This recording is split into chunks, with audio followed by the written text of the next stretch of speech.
promocionar nuestra estabilidad laboral. También dar las gracias a todos los empresarios, en este caso a Índigas Vázquez y a Jorge Cachadora por hacer práctico la responsabilidad social empresarial, devolviendo así, a través de sus contratos, de esas prácticas, lo que también la sociedad les da. Y posteriormente nuestro alcalde cerrará el acto.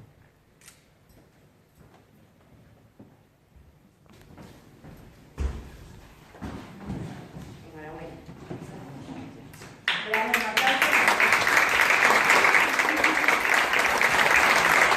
Yo creo que todos somos conscientes de lo que intentamos con este curso, con este modelo de formación, en cierta medida es fortalecer vuestras capacidades que tenéis.